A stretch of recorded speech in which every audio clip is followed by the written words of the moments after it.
Yo la Codex Team, j'espère que vous allez bien. Vous avez lu le titre. Aujourd'hui on va parler de 3 personnages les plus courageux dans les mangas et les animés. Bref, un personnage courageux est un personnage qui fait preuve de bravoure, de détermination et de force face à des situations difficiles ou dangereuses. Ce genre de personnages sont prêts à affronter le danger et à protéger ce en quoi ils croient, n'hésitant pas ainsi à prendre des risques pour aider les autres ou atteindre un objectif. Bref, sur ce, let's go.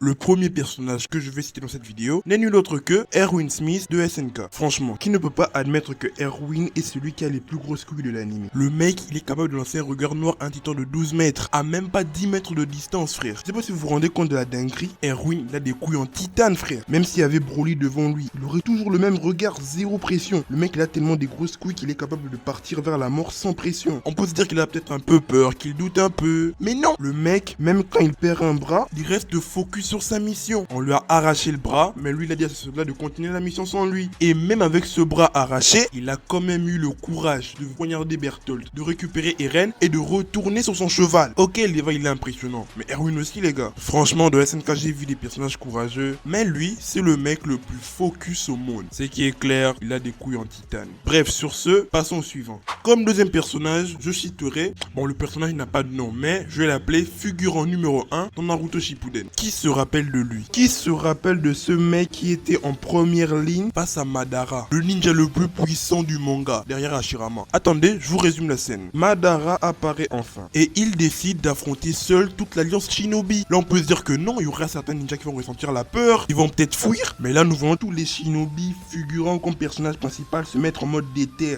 Tout le monde était chaud, tout le monde voulait en découdre avec Madara. Non mais regardez-moi leur visage, ils étaient tous déter. Ils avaient enfin l'occasion de se rendre importants dans l'animé.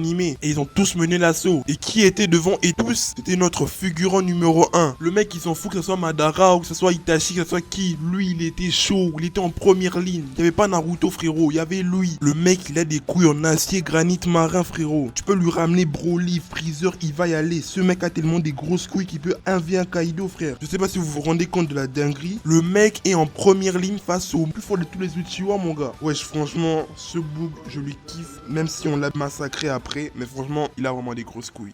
Et le dernier personnage que je vais citer dans cette vidéo n'est nul autre que Katsuki Bakugo de My Hero Academia. Oui les gars, Katchan a des couilles en acier. Un kamikaze comme on n'en voit pas souvent. Et ça a été prouvé pendant cette scène. L'alliance des super vilains, oui c'est ça leur nom, l'alliance des vilains. Ils auraient pu s'appeler l'alliance des beaux gosses, mais malheureusement Shigaraki est moche. Bref, l'alliance des super vilains ont mené une opération terrorisme sur des lycéens. Encore. Tout ça pour écouter Bakugo dans leur rang. Et à ce moment-là, tout être humain normalement constitué allait coopérer avec l'ennemi. Je vous rappelle que le mec était encerclé par tous les plus grands méchants de l'anime, plus de 8 vilains face à lui. Et qu'est-ce que fait Bakugo lorsqu'on le détache? Le mec fait péter la tête de Twice et veut 1v8 tous les ennemis. Frérot, je sais pas si tu te rends compte de la dinguerie, t'es encerclé par tous les pires criminels de ton manga, mais tu veux quand même te battre contre eux tous, tout ça pour ne pas rejoindre leur rang et devenir un vilain comme eux. Non mais heureusement que All Might est intervenu, sinon le mec, on allait le buter certes, mais il allait quand même se battre contre 8 ennemis à lui seul frère. Franchement, si ça c'est pas une preuve de courage, je sais pas. Sur ce, merci d'avoir suivi la vidéo jusqu'au bout. N'hésite pas à liker si la vidéo t'a plu et à me dire dans les commentaires les personnages que toi tu trouves courageux pour une éventuelle partie 2, ça peut aider. N'hésite pas aussi à t'abonner et à activer la cloche de notification pour rater aucune de mes nouvelles vidéos. Et n'hésite surtout pas aussi à t'abonner dans mes autres comptes, TikTok, Instagram, ça fait toujours plaisir. Et sur ce, ciao la Codex Team.